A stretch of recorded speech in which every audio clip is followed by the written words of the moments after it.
ganyan kapag nagpapaupo ng baby. Support lang yung likod dahil siya bagong kain, kaya dapat nakaupo lang.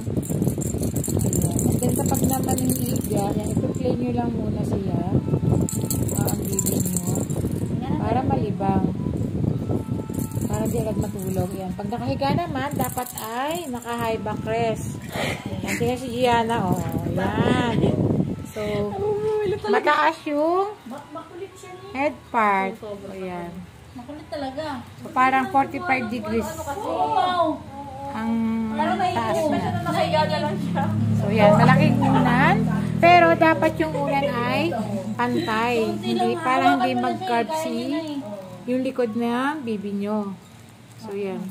Hindi siya yung bubuo. Ayan. So, si Gianna, excited siyang umupo. Ayan. Basta talaga, kusa siyang umuupo. Ayan. Ganyan siya. So, happy tummy siya. Kaya naman siya ay hindi maitang ulo. Si Kuya Paulo, si Tito Paulo dyan. Si Monkey dyan. Ayun o. Ito o. Monkey. Monkey.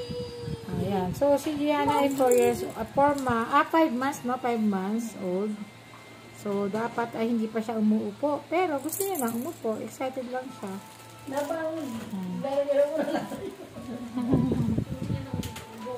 Dahil siya ay nag-mix feeding na. Ayan. So, kailangan ay i-play muna. Ano na?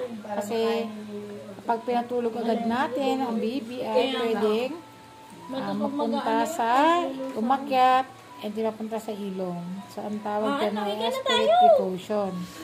So, iuupo at ihihiga. Pinapawisan siya oh. So, kailangan masanay na ang baby nyo na high back rest.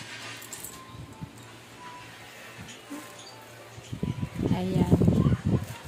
Gianna. Say hello to your audience.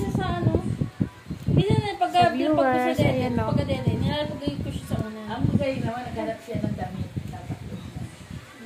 Ayan na. Ayan na naman. Gusto na naman niya umupo.